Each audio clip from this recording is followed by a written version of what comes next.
Bien, vamos a pasar al último capítulo de este estudio diario de un discípulo, día número 113, que le he titulado Desayunando con Jesús.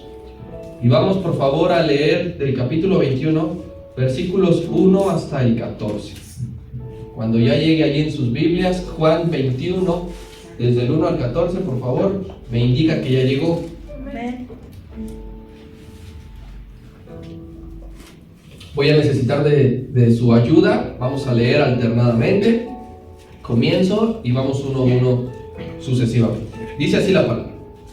Después de esto, Jesús se manifestó otra vez a sus discípulos junto al mar de Tiberias y se manifestó de esta manera. Estaban juntos Simón Pedro, Tomás llamado el Dídimo, Natanael de Caná de Galilea, los hijos de Zebedeo y otros dos de sus discípulos. Simón Pedro les dijo: voy a pescar. Ellos le dijeron: vamos nosotros también contigo. Fueron y entraron en una barca y aquella noche no pescaron nada. Cuando ya amaneciendo, se presentó Jesús en la playa, mas los discípulos no sabían que era Jesús.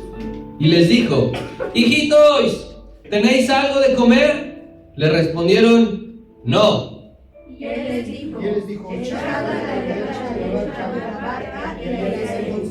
Entonces le echaron y ya no podían sacar por la gran cantidad de peces. Entonces aquel discípulo a quien Jesús amaba dijo a Pedro: ¡es el Señor! Simón Pedro, cuando oyó que era el Señor, se ciñó la ropa porque se había despojado de ella y se echó al mar. Y los otros discípulos vinieron con la barca, arrastrando las redes, pues no estaban de tierra, sino 800 codos. Al descender a tierra, vieron brasas puestas y un pez encima de ellas y pan. Y Jesús les dijo, traed los peces que acabáis de pescar. Subió Simón Pedro y sacó la red a tierra llena de grandes peces, 153. Y aun siendo tantos, la red no se rompió. Les dijo Jesús, venid y comed. Y ninguno de los discípulos se atrevía a preguntarle, ¿tú quién eres? Sabiendo que era el Señor. Vino pues Jesús y tomó el pan y les dio, y asimismo del pescado. Esta era la tercera vez que Jesús se manifestaba a sus discípulos después de haber resucitado de los muertos. Desayunando con Jesús. Si usted recuerda entonces la sección de la incredulidad de Tomás, nos quedamos verso 29 y nos atamos ahora al versículo número 1 del 21. Los versículos 30 y 31 del capítulo 20 no los menciono por ahora porque los voy a reservar para la conclusión de este material que va a ser en un par de semanas. Bien.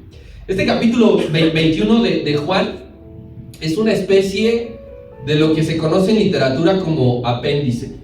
No el órgano que tenemos, que no sabemos muy bien para qué sirve, pero que dicen duele muchísimo. Es un apéndice porque es un texto complementario que viene al final y va a obtener esta información que es breve, pero nos va a ayudar a entender lo que el autor nos ha venido enseñando acerca de Jesús. Grandes obras literarias tienen apéndice. Por ejemplo, yo no sé si usted alguna vez ha leído el libro del Señor de los Anillos, por ejemplo. El Señor de los Anillos, que es una saga súper exitosa, tiene apéndices, tienen fragmentos que ayudan a entender. Este capítulo 21 es algo así. Y todo lo que va a relatar en este último capítulo es un tesoro invaluable que Juan nos hizo el favor de agregar, porque no lo vamos a encontrar en ningún otro lado.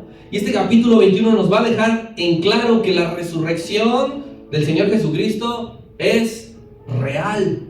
Y nos va a dejar ver, nos va a confirmar cómo es ese hombre que durante 20 capítulos nos lo estuvo predicando.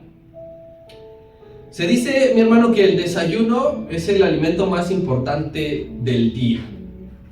¿Por qué? Porque pues va a poner fin a una larga pausa de que tu estómago no tiene alimento. Cuando tú te vas a dormir, te duermes tus 7, tus 8 horas, pues es un tiempo en el que tu estómago no ingiere alimento. entre tu última comida, que es la cena, no sabemos a qué hora cenas, a el desayuno que vuelves a ingerir alimento. Además, el desayuno va a ser esa primera comida y te va a aportar los nutrientes necesarios para la mayor carga de trabajo. Porque si entras, por ejemplo, a las 9 de la mañana, debes de desayunar antes porque no tienes hora de comida hasta la tarde. Y entonces ese proceso es cuando más estás trabajando. Entonces es necesario, mis hermanos, que todos ingeramos un desayuno rico y sano, porque es muy importante para nuestro cuerpo. Sumado a esto, ¿qué tal se siente? Porque yo sé que lo has vivido. ¿Qué tal se siente que te levantas y el desayuno ya está servido? Uy, bien, ¿No? En la mesa ya está ahí lo que más te gusta: café, fruta, no tengo esa experiencia. huevo. Anita, ¿estás hablando de tu mamá? Bien, cuando ya se preparó todo, imagina o recuerda, todo está preparado y únicamente lo que tienes que hacer es disfrutar ese desayuno en compañía de esa persona especial. Pues eso es lo que ha hecho el Señor, lo que hizo el Señor en este capítulo 21. Va a prepararles el Señor a sus discípulos un nutritivo desayuno a la orilla de la playa. Imagínense ustedes, no en cualquier lugar. Pero eso no es lo más importante, sino que a la par del desayuno les va a dar una nueva lección espiritual. En otras ocasiones el Señor ya ha compartido con ellos los alimentos en diferentes horarios. La comida la compartió con ellos cuando multiplicó los panes y los peces, tanto para los 4,000 hombres como para los 5,000 hombres, porque son 2 milagros diferentes. Era la hora de la comida, pensemos 2, 3 de la tarde. También ya cenó con ellos. Recuerda usted la última cena en el aposento alto, y cuando aparece a ellos en la primera reunión, que ellos estaban escondidos, era la cena. Y ahora va a desayunar con ellos. ¿Qué quiere decir todo esto? Uniendo todo esto, mi hermano, que aparece en el libro de Juan, relata la alimentación de los 5,000, relata la última cena, relata este desayuno, que Dios está contigo desde que despiertas hasta que te vas a dormir. Si tú lo invitas a tu vida, a tu casa, Él va a estar allí en el desayuno, Él va a estar allí en la comida, Él va a estar allí en la cena, y Él nunca te va a dejar. Amén. Amén. Versículo número 1, versículo número 2 de Juan 21, nuevamente, pon atención. Después de esto, es decir, de la incredulidad de Tomás, Jesús se manifestó otra vez a sus discípulos junto al mar de Tiberias, y se manifestó de la siguiente manera. Estaban juntos Simón Pedro, Tomás, llamado Dídimo, Natanael de Caná de Galilea, los hijos de Zebedeo, y otros 2 de sus discípulos. Quiero recordarte que después de resucitar el Señor estuvo 40 días más en la tierra. No hay registro de que los 40 días fueran seguidos estar con los discípulos. Es decir, desde que resucita, 40 días seguidos con los discípulos. No tenemos ningún argumento que nos diga que no se separó un solo día de los 40, porque desaparecía de su vista.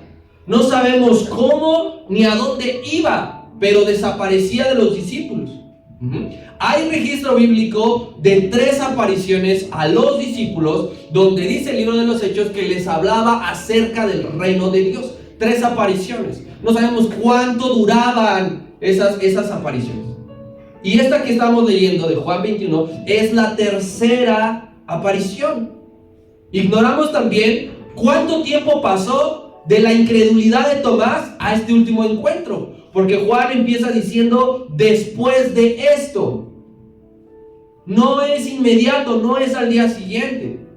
De la primera aparición a la segunda, sí hay registro, fue una semana, que es cuando dice 8 días después, cuando Tomás no estaba en la primera reunión, la segunda reunión pasaron 8 días, una semana.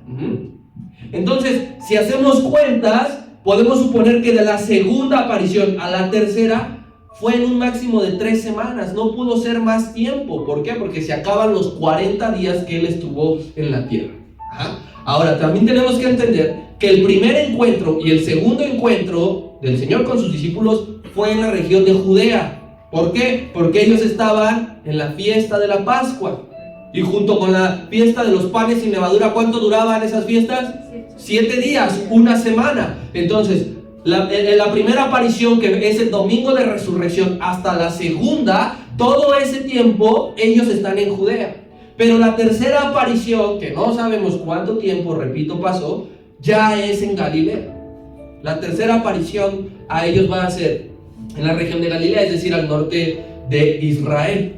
¿Y por qué les aparece allí? Por obediencia. Los discípulos hicieron caso. Porque tú recordarás que cuando vimos el anuncio de la negación de Pedro, el Señor les dijo, los veré en Galilea, allá los volveré a encontrar. Y cuando el Señor resucita y se le aparece a María Magdalena en la tumba, parte del mensaje es que le dice, recuérdale que los veré en Galilea. Entonces los discípulos van allá, obedecen. Y dice aquí claramente que estaban los discípulos y la manifestación fue junto al mar de Tiberias. Ese lugar que él menciona es importante. Para los romanos, para los griegos, que es a quien dirige Juan este evangelio, a los griegos, esa zona es conocido como el mar de Tiberias. Pero para un judío no es conocido ni llamado ni nombrado así. Los judíos lo llaman mar de Galilea o mar de Genesaret. Cualquiera de esos tres nombres se refieren al mismo lugar. Mar de Tiberias, mar de Galilea o mar de Genesaret. Se refiere a la misma zona. Y este lugar, mi hermano, es muy importante, es muy significativo dentro del ministerio de Cristo y dentro de la formación de los discípulos. Va a formar un lugar muy importante. Porque en este mar de Galilea, en este mar de Tiberias, ellos, los discípulos, aprendieron que los vientos y el mar están bajo la autoridad de Jesucristo. Fue en el mar de Galilea cuando el Señor dormía en la barca y los discípulos, despiértate que perecemos, se levanta, reprende a los vientos. Ellos lo aprendieron allí, en ese lugar. En ese mismo lugar de Galilea, aprendieron los discípulos que los demonios no pueden permanecer ante el poder de Dios, porque allí salió a su encuentro el endemoniado de Gadara. Y cuando reprende a la legión, dice que entra en un acto de cerdos y los cerdos fueron a dar al mar de Galilea. Entonces allí los discípulos aprendieron que el poder de las tinieblas se somete a la autoridad de Dios. Allí ellos aprendieron que la provisión viene del cielo y que es capaz de alimentar a miles de personas con poco y que todavía sobre. Porque la alimentación de los 5,000 fue en el mar de Galilea. Allí en ese lugar escucharon una de las parábolas más impactantes de todas. Los discípulos aprendieron que el proceso de la semilla del evangelio es como el trabajo de un sembrador. La parábola del sembrador fue dicha en el mar de Tiberias. Y ahora, en ese mismo lugar, verán un acto de amor, verán un acto de restauración para aquel que pensaba que todo estaba perdido para sí. Pero sin duda lo más llamativo de todo es la estrategia de nuestro Señor Jesucristo, que siempre en su plan estaba el volver al lugar donde todo había comenzado. La historia del discipulado comenzó en el mar de Tiberias. El llamado de los discípulos comenzó en el mar de Galilea. Y el Señor Jesucristo, tan sabio, tan amoroso, tan romántico, si usted quiere, 3 años después, lo cita en el mismo lugar. Mire, vamos a recordar cómo empezó todo, por favor. Marcos capítulo 1, versículo 16 hasta el 20.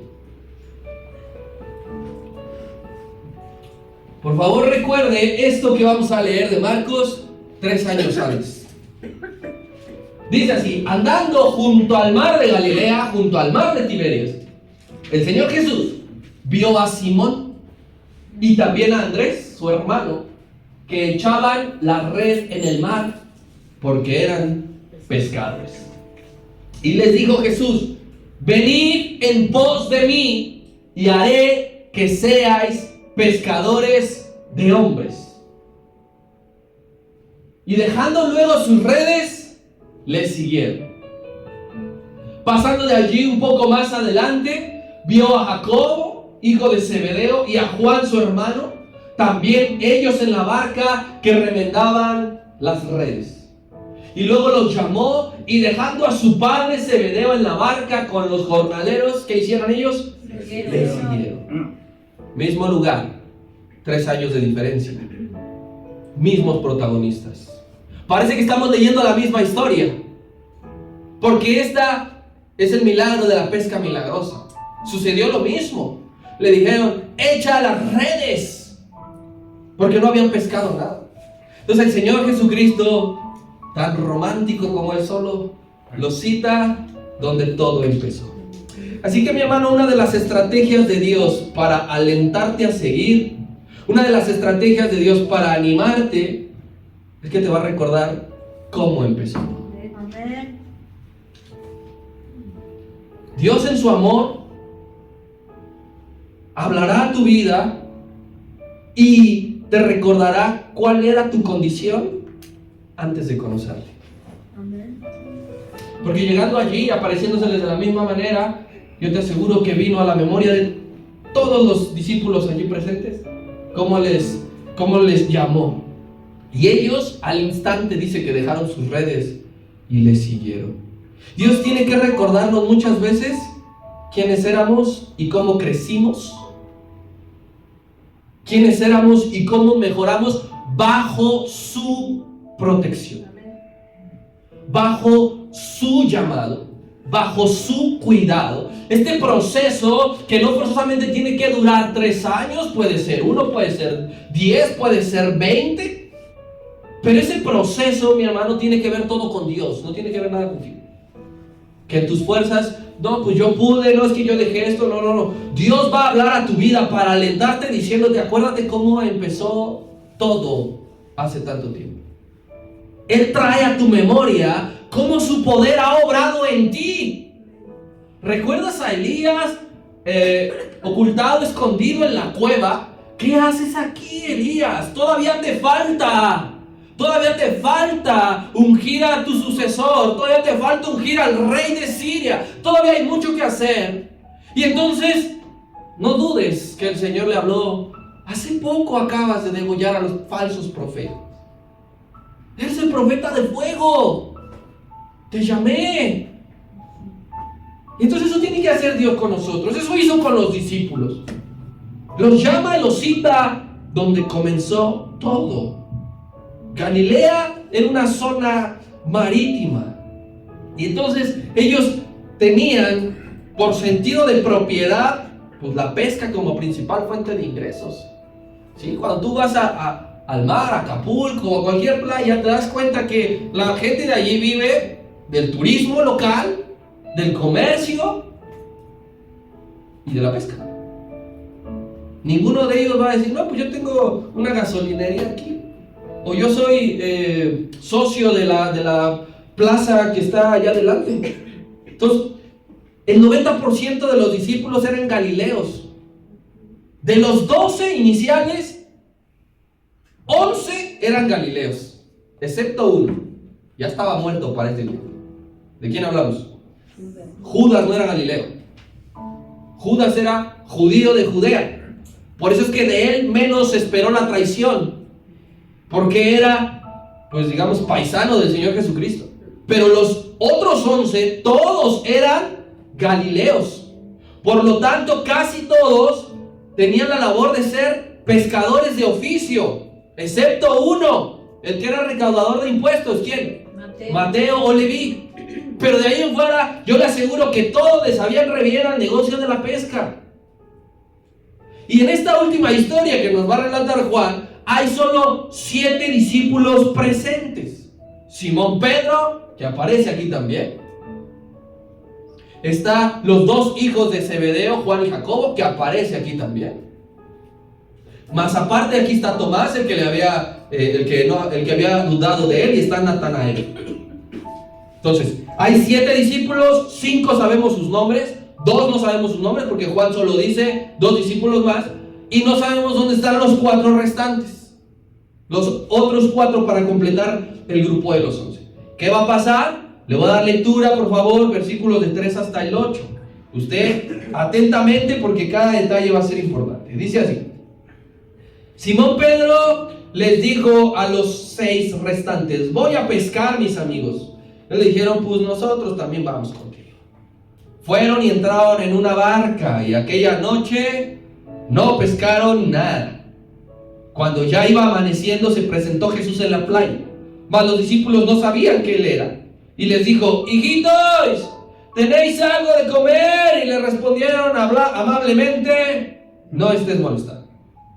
Él les dijo, Pues ¿qué les parece si echan la red a la derecha de la barca y van a hallar lo que buscaban? Entonces la echaron y ya no la podían sacar por la gran cantidad de peces. Entonces aquel discípulo a quien Jesús amaba dijo a Pedro: oye, es el Señor. Simón Pedro, cuando reaccionó, oyó que era el Señor, se vistió porque andaba desnudo y se echó al mar.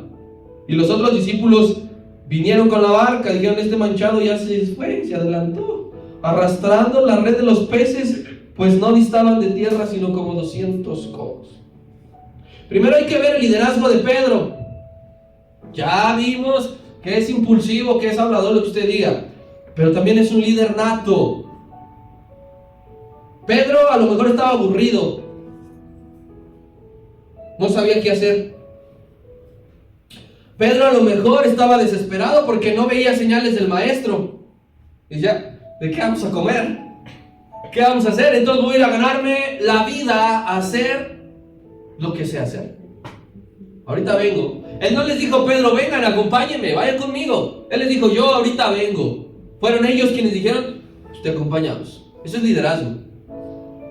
Cuando otros te siguen para hacer un bien, que tú dijeras: no, pues tengo una bola de amigos y todos nos saltamos la clase. Eso no es liderazgo. Liderazgo es cuando alguien imita una cualidad buena sin que tú lo forces, sin que tú lo obligues. Ellos lo ven en ti y dicen: yo quiero hacer lo mismo que tú haces. Entonces, estos hombres, estos 7 hombres, se aventuraban a hacer algo que no hacían hace 3 años. Hace 3 años dejaron de pescar. Cuando leímos Marcos 1, fue la última vez que ellos pescaron. Pasaron 3 años. Dejaron sus oficios por seguir al Señor. Y vaya forma de volver al ruedo. Tuvieron éxito, ¿verdad? No pescaron ni una trucha. Yo te aseguro que si tú y yo vamos a la Marquesa, pescamos porque pescamos una trucha mínimo para que nos la traguemos. Estos que eran pescadores expertos no pescaron nada que valiera la pena. La experiencia de Pedro no fue suficiente. La ayuda de todos los otros discípulos no fue suficiente. Y ve uniendo estas piezas. Ni la experiencia, ni la ayuda de alguien más va a ser suficiente. Entonces aquí dice que él se levantó de noche para ir a pescar. De noche. Hay un tipo de pesca que es nocturno. Normalmente nosotros podríamos decir: para ir a pescar, pues voy de día. Pero hay un tipo de pesca que es nocturno y se dice que es la mejor pesca de todas. Al menos para el consumidor. Porque así tu pez va a estar fresco y no te van a vender un congelado. Si lo pescaron en la noche, para la mañana vas al mercado y está fresco. Toda esta práctica se sigue llevando a cabo en la misma zona, pescar de noche. Y sucede, mis hermanos, que pescar nada, pescar cero, es recurrente también. Que no nada más les pasó a ellos 2 veces. Al inicio y al final, sino que es común que el pescador no pesque nada. Y de los 7 que están allí, probablemente Pedro era el mejor pescador de todos. Y el mejor pescador fracasó esa noche. Fracasó, no pudo hacer nada. Es un sentimiento bien pesado cuando tú llegas a la noche a tu casa y te sientes totalmente improductivo. Te sientes inútil. Te sientes que no sirves para nada. No, nada más me ha pasado a mí, ¿verdad? No soy el único. O sí, no me haga sentir peor. Yo porque me dedico a las ventas. Mire, hay días en los que te vas sin nada y no llego con una sonrisa a mi casa. Estos muchachos, yo creo que igual. ¿Cuántas horas le gusta a usted que estuvieran intentando pescar? Cuando las cosas las intentas hacer una y otra vez y no te salen, ¿cómo te sientes? Entonces estos muchachos habían pasado una de sus peores noches como pescadores, pero tuvo que aparecer el maestro.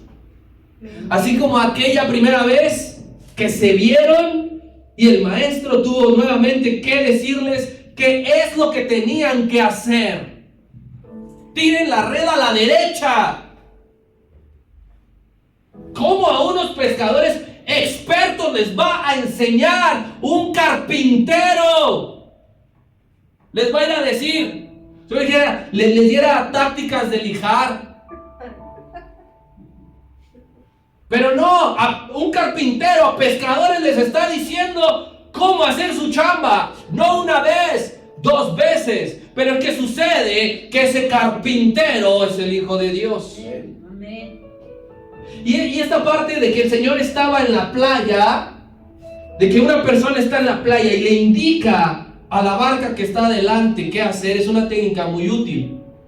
Porque según los pescadores, alguien del grupo se tiene que quedar en la orilla, porque el de la orilla los va a dirigir, porque tiene otra visión, tiene otra vista, y va a decir: el banco de peces está más adelante, el banco de peces está a la izquierda. Entonces el Señor se pone a la orilla para dirigirlos, porque el Señor Jesucristo tiene una mejor visión que tú y que yo, y que todos los que están en la barca. Y todos ellos juntos, había 14 ojos en la barca y ninguno vio dónde había peces, pero llegó el Hijo de Dios con toda su sabiduría a decirles: echen la red a la derecha. Primero les dio un picón. ¿Tienen algo de comer? Hijo, no. Ya sabía, tiren a la derecha.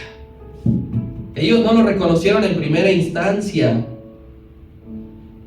¿Por qué? No pasó como en la primera reunión o en la barca, en la tormenta de la barca, que pensaron que era un fantasma. Sino piensa, ellos salieron a pescar de noche. De noche no vieron quién era. Dice aquí 200 cos, que son 100 metros. Entonces, 100 metros con la luz de la luna nada más, pues no alcanza a ver muy bien quién es. Como que dice: ¿quién me está hablando? Entonces ellos no reconocieron por esa cuestión. Pero sin reconocerle, sin saber quién era, le hicieron caso. Amén. Porque arrojaron la red. Y allí estuvo el resultado asombroso: 153 peces. Ni siquiera la podían secar. La regresaron andando. ¿Cuánto debe pesar una red llena de 153 peces que entre 6 hombres no pudieron sacar? Y de Juan, tú y yo hemos aprendido que los números son importantes. ¿Por qué 153? ¿Por qué no únicamente decir sacaron muchos peces? 153 peces, los contaron, porque los pescadores se dividían el botín. Lo contaron. Y según mis estudios en el mar de Galilea, hay un total de 153 tipos de especies de peces. Uno de cada especie fue pescado. Y para objeto de la enseñanza espiritual de nuestra vida, esto nos va a servir. Pero esto de 153 fue la señal de confirmación de que quien estaba en la playa era el maestro. Y el primero en reconocerlo, como siempre, fue Juan. Porque dice allí claramente que el discípulo a quien Jesús amaba le tuvo que decir algo. ¿Por qué? Porque era Juan siempre el que le reconocía. ¿Por qué era Juan siempre el que estaba allí? Porque él decía: el discípulo a quien Jesús amaba. Juan reconocía siempre a Jesucristo por la relación tan íntima que tenía con él. Si tú quieres siempre reconocer a Jesucristo, ¿qué hay que hacer? Tener una relación con él. Amén. Íntima, no solamente de educación, no solamente amable, no solamente de pasada. Si tú quieres reconocer a 100 metros de distancia, en una noche oscura de prueba, a Jesucristo, métete a intimidad con él. Porque si no, siempre vas a estar: no sé quién es. No sé quién es. Dios te habla, Dios te dice, y a veces no lo reconocemos porque no nos metemos a intimidad con él. Y entonces Juan hace lo que siempre hizo cuando reconocía a Jesucristo: decírselo a Pedro, a su amigo, a su cuate. Amén. Y Pedro estaba en Cuernavaca. Estaba desnudo porque era, o casi desnudo, estaba en calzoncillos. Porque Pues era la técnica de los pescadores, tenerse que liberar de lo que más pueda para poderse mover. Y lo que hizo es muy importante, vestirse antes de ir ante el Señor. No porque le diera vergüenza el estar así, sino que los judíos respetan mucho los saludos y cuando se presentaban delante de la autoridad, vestidos. Cuando nosotros nos presentemos delante de Dios, siempre tiene que ser en las mejores condiciones. Amén. Tú y yo no podemos venir como se me da la gana. Mira, no es religiosidad, pero cada que uno tiene la oportunidad de estar aquí, tiene que venir con su mejor presentación. Amén. Porque nos vas a presentar ante el Rey. Amén. Vas a salir de tu casa, de tu barca, y vas a decir, no voy a ir con mis fachas, perdón. Si tú vienes de casa y tienes tiempo de bañarte, de arreglarte, de perfumarte, hazlo, porque te vas a presentar ante el Rey de Reyes. Y Pedro ya no se preocupó por los peces, los dejó a ellos. Cuando dijo, es el maestro, inmediatamente se echó a nadar. Se vistió y nadó 100 metros para estar con quien tanto necesitaba. Pedro necesitaba estar con él. Amén. Pedro y el Señor tenían una cuenta pendiente, y Pedro lo sabía. Sí. Así que cuando tú vengas a la iglesia, hermana, siempre tienes que venir sabiendo que necesitas del Señor. Amén. Sale uno del trabajo y sabe que va a venir aquí a encontrarse con el Señor, Amén. porque le necesitamos. Amén. Sale uno de casa y sabe a qué viene a la iglesia, no a perder el tiempo. Así es. Sabe que uno viene a presentarse aquí porque necesitamos del Amén. Señor. Y aquí entonces hay algo sumando todas estas piezas. Mis hermanos, no importa cuál es tu oficio, aquí hay un montón de oficios, aquí hay un montón de maneras en que nos ganamos la vida honestamente. Amén. No importa a qué te dediques. Tú dices, a lo mejor soy estudiante, todavía no empiezo a trabajar. También incluye. Algunos son doctores, algunos son maestros, algunos tienen su oficio personal, amas de casa, ustedes tampoco se sientan menos. Quienes crían hijos no se sientan menos. La cosa es que en todo lo que tú hagas y a todo lo que tú te dediques, Cristo es mejor que tú. Amén. Pedro pescador, muchos años, experto. Cristo era mejor que él. No, pues yo soy esto, Cristo es mejor que tú. Aunque yo solamente me dedico a criar a mis hijos, a educarlos, a ver por ellos. Cristo es mejor que tú. Amén. Confía en él. Amén. ¡Echen la red a la derecha! ¡Pescadores! ¡Echen la red a la derecha! Pues órale, pues ahí va a la derecha. Padres, no irriten a sus hijos. Haz caso. Amén. Hijos, no irriten a sus padres. Hagan caso. Hagamos caso. Sea lo que sea, haz caso a la voz de Dios, porque Él es mejor que cualquiera de nosotros. Porque Él tiene una visión distinta. Porque Él está viendo las cosas desde otro ángulo. Gloria a Dios. Porque Él está viendo el propósito que tú y yo no podemos ver ahora. Haz caso a la sabiduría de Dios. Amén. Hagamos caso al Dios omnisciente que todo lo sabe. Él dirige vidas, hermano. Gloria a Dios. Dirigió pescadores, dirige hombres, dirige mujeres, dirige jóvenes, dirige niños, dirige familias, dirige congregaciones. Amén. Él les dijo una cosa muy importante a los discípulos en una de las últimas veces que se vieron. Quédense aquí hasta ser investidos de poder. ¿Por qué? Porque todavía no venía el Espíritu Santo. Y el Señor sabía que el Espíritu Santo era necesario que viniera sobre ellos, los bautizara, los llenara de poder para poder hacer las obras que iban a hacer. Si ellos no se quedaban en Judea, los mataban. Si alguno de los 11 dijera, no, yo voy a ir a Galilea, a mi casa, a ver, es mi barrio, ¿quién me va a hacer algo? Los mataban y no llegaban al propósito. Pero ellos se quedaron, obedecieron, y en Pentecostés fueron llenos. Gloria a Dios. Amén. Si la Biblia dice, mi hermano, no te juntes con necios, ¿qué hay que hacer? No juntarse con necios. Pero ahí lee, el que se junta con necios, ¿será como uno de ellos? Pues a ver si es cierto. Si la Biblia dice, no te sientes en silla de escarnecedores, no hay que sentarse en silla de escarnecedores, literalmente.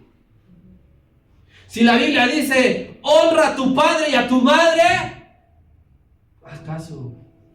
Él es la forma en que dirige nuestra vida por medio de la palabra.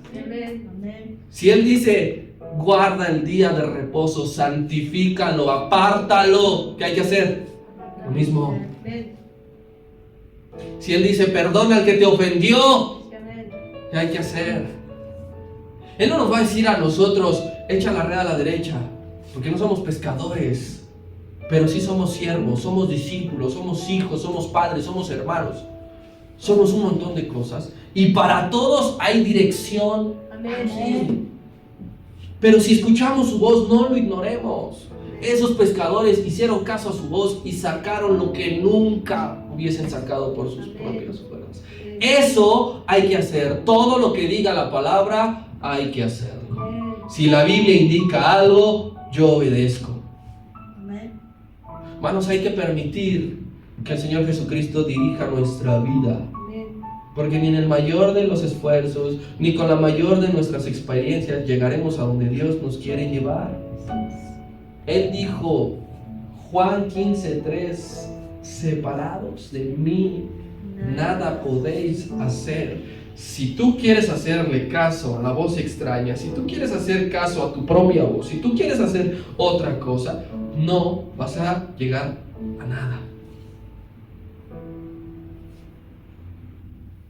Oír la voz de Dios y obedecer la voz de Dios conlleva fruto, fruto abundante. Ahora, mi hermano, aquí hay un paralelismo que no hay que ignorar. Porque el primer llamado para ellos fue, ahora te haré pescador de hombres, en relación a su oficio. Pescar hombres, pescar peces. En ambas, Cristo es quien debe dirigir la red para ser efectivos. La red es el Evangelio. Pescadores de hombres, predicadores. Si Dios te ha hecho un llamado para predicar su palabra, para soltar la red del Evangelio, es a donde Él diga y a quien Él diga. Siempre. No retes a Dios. Él es quien nos va a decir a quién predicarle y cuándo predicarle. Si no, mira, Jonás le dijo, ve a predicarle a los de Nínive arrepentimiento. Si fuera por Jonás, Jonás no iba. Jonás los quería ver destruidos, quemados. A los discípulos les dijo, ¿cuándo predicarle a los gentiles? Por ahora, por camino de gentiles no vayáis. Es necesario primero ir a las ovejas perdidas de la casa de Israel. Está diciendo a quién predicarle. Pablo decía, Hechos 16, estamos orando para que Dios nos abra las puertas para ir a Asia, y el Espíritu nos lo ha negado, nos lo ha impedido. Y eso es importante, mi hermano, que tú, como pescador de hombres, pescador de almas, le digas al Señor a quién y cuándo. Si Él te dice a esa persona, a esa persona. Y si Él te dice a esa persona no, a esa persona no. Escucha su voz y no va a haber fracaso. Usted y yo somos predicadores del Evangelio y usamos la red para que Dios saque a esos muchos hombres que se ahogan en el mar de su pecado. ¿Por qué 153 peces, que era uno cada tipo de especie que hay en el mar de Galilea? Porque significa que para todos los hombres hay salvación en esto. Pero necesita personas que echen la red hacia la derecha. Cuando Él diga, como Él diga, ¿te imaginas a Pedro decir, este está loco, a la derecha no, échale a la izquierda? No hubiera sacado ni uno. Entonces, nosotros que hemos entendido el Evangelio, que hemos entendido la misión, el propósito de saber del Señor, de conocerle, hay que predicarle, porque sabemos que dice la Escritura que de toda lengua, tribu y nación le han de conocer, y le han de reconocer, y le han de aceptar, porque cualquier tipo de pez puede ser pescable en la red del Evangelio. Ninguno puede decir, no, este no. este no. Ese problema tenía Pedro al inicio. Decía, no, ¿cómo que a los gentiles? ¿Cómo que a los gentiles? Pues si por ellos no murió el Señor. Ah, no, ahí te va una visión. ¿Qué es lo que ves aquí, Pedro? Y a partir de allí él entendió que el evangelio estaba abierto para todo. Para los 153 peces. ¿Y sabes qué es lo más importante? Que no importa que haya 153 peces, la red del evangelio no se va a romper. No se va a romper porque hay espacio para todos. Cualquiera que crea tiene cabida en el reino de Dios. A diferencia del milagro de la pesca milagrosa, dice que la red se rompía. Porque lo importante en esta historia no es la cantidad de peces. Lo importante es que el Señor Jesucristo les estaba reafirmando el llamado a todos, Pedro incluido. Tú y yo como discípulos debemos de estar dispuestos a realizar esta noble labor, porque al final, mi hermano, al final, en la orilla, nos va a esperar ese hombre diciéndonos: entra en el gozo de tu Señor. Porque vamos a arrastrar la red de los peces, y cuando lleguemos al final de la era, al final de los tiempos, allí va a estar ese hombre diciendo: buen siervo y fiel. Gloria a Dios. A veces el Señor nos tiene que recordar cosas básicas y fundamentales, importantes. Y esta noche es para todos nosotros, que tenemos que estar soltando la red, que tenemos que estar pidiendo dirección en nuestra vida y dirección en nuestro ministerio. Si tú has estado sirviendo sin la dirección de Dios, lo estás haciendo mal. Nuestros hermanos músicos tenemos la consigna de que tenemos que poner en manos de Dios nuestras listas. No es así como de, ay, pues este canto y listo. Eso no va a funcionar. Porque Dios se mete a tu servicio y es capaz de que si le dices: Señor, guíame, Espíritu Santo, qué cantos, para que lleguen a un fin y a un propósito, Él lo hace. Pero somos nosotros a veces quien dejamos a Dios fuera de esto. No sirvas más sin la dirección de Dios. No te congregues más sin la dirección de Dios, porque no serviría de nada. Versículos 9 al 14, para cerrar esta primera sección del capítulo 21. 9 a 14 dice así: al descender a tierra, vieron brasas puestas y un pez encima de ellas y pan. Jesús les dijo: traigan de los peces que acaban de pescar. Subió Simón Pedro, sacó la red a tierra, llena de grandes peces, 153, y aun siendo tantos, dice que la red no se rompió. Les dijo Jesús: venid, comed, y ninguno de los discípulos se atrevió a preguntarle: ¿tú quién eres? Ya había amanecido y se dieron cuenta que era el Señor. Vino pues Jesús, tomó el pan y les dio, y asimismo del pescado. Esta era ya la tercera vez que Jesús se manifestaba a sus discípulos después de haber resucitado de los muertos. ¡Qué bendición! Que Cristo llegó tempranito y aderezó la mesa para esos hombres. Con su platillo favorito, pescado que el Señor mismo pescó. Porque cuando ellos llegaron, el pescado ya estaba listo. ¿Te imaginas al Señor parado en la orilla llamando a un pez que saltara directo a la jugada? Es que eso hizo. Porque al Señor le obedecen los peces del mar. Llegaron a cobrarle los impuestos. ¿Qué, tu maestro no paga los impuestos? Ah, no. Ve al mar y el primer pez que saques, le abres el hocico y ahí vas a encontrar una moneda que va a ser suficiente para ti y para mí. ¿Cómo es que el Señor le dijo a ese pez: te quiero allí, a esta hora y en este momento? Lo mismo hizo con este pez. Ahí vienen mis discípulos, amado. Te vienes pa' acá, hijo, y le saltas a la fogata, porque lo queremos a las brasas. Queremos el pescado empapelado. Cuando tú y yo llegamos aquí, pensamos: ay, soy el primero en llegar. No, mi hijo, Dios ya está. Cuando esos hombres llegaron a la orilla, el Señor ya estaba. Cuando nosotros llegamos y pensamos: voy a llegar a acomodar y ahorita voy a incendiar el altar, el Espíritu Santo habita en este lugar. El Espíritu Santo recorre este lugar y aquí está y solamente espera por nosotros. ¿Por qué? Porque Él es el anfitrión, la casa es de Él, la obra es de Él y quien nos va a alimentar es Él.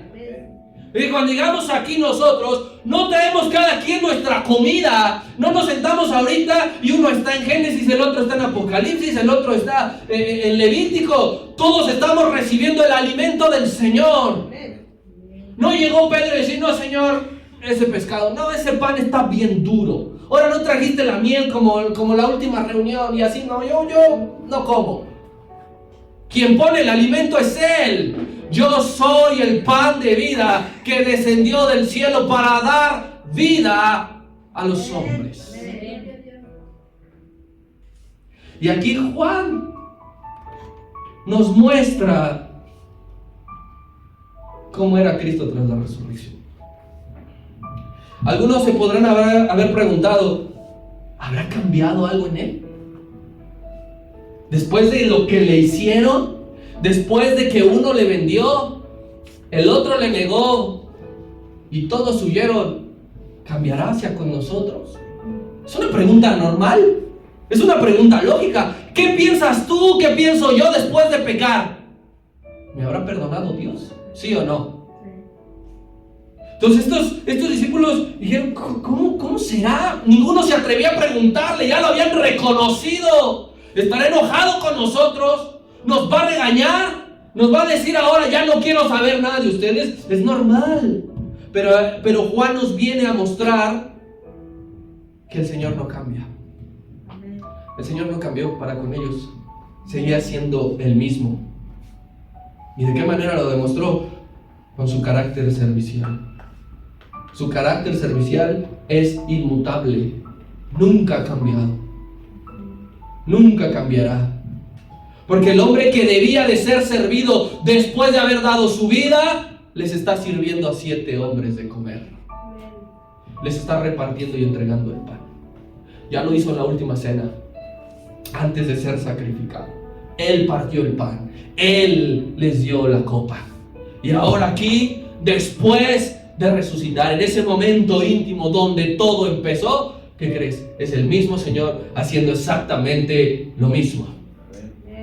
Porque ese es el camino, iglesia. Hay que servir incondicionalmente a Dios. Hay que servir incondicionalmente a los hermanos. Cualquier cosa alejada de esta idea, ¿sabes cómo se llama? Opinión personal. El hecho de decir, no, es que yo sí sirvo, pero si tal persona no está, entonces no sirvo. Esa es tu opinión personal que tú te has malformado. Porque aquí Cristo le está sirviendo a aquel que lo negó.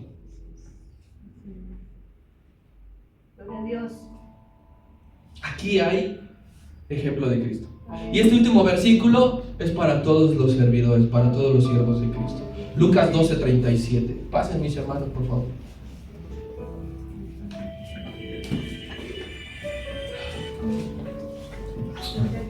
Mira, este es un recordatorio para nosotros. Si te consideras siervo de Dios, dice así. Está diciendo el Señor: bienaventurados aquellos siervos a los cuales su Señor, cuando venga, halle velando. Pero no nada más van a ser bienaventurados. De cierto os digo que el Señor, el amo, se va a ceñir y hará que se sienten a la mesa los servidores, y vendrá y les servirá. Así que lo mismo que vivieron los discípulos en la playa, siendo servidos por Dios, experimentaremos ahora tú y yo. Si le servimos, si nos haya velando, si nos haya predicando, si nos haya obedeciendo. Si eso sucede en las bodas del Cordero, nos dirá: siéntate a mi mesa, porque ahora me toca servirte. Amén. Y hay algo más. Dice que había unas brasas, ¿verdad? Ahí dice, versículo 9, había unas brasas. Había una fogata para algo muy importante. Esa fogata no era para los 7. Esa fogata era para recibir a aquel que lo había negado. Porque el Señor Jesucristo Jesucristo está usando el mismo elemento. La primera fogata fue en el palacio de Caifás, mientras Pedro se calentaba en una noche fría y le negó. Y la segunda fogata fue en la playa y ardía en la mañana de la restauración.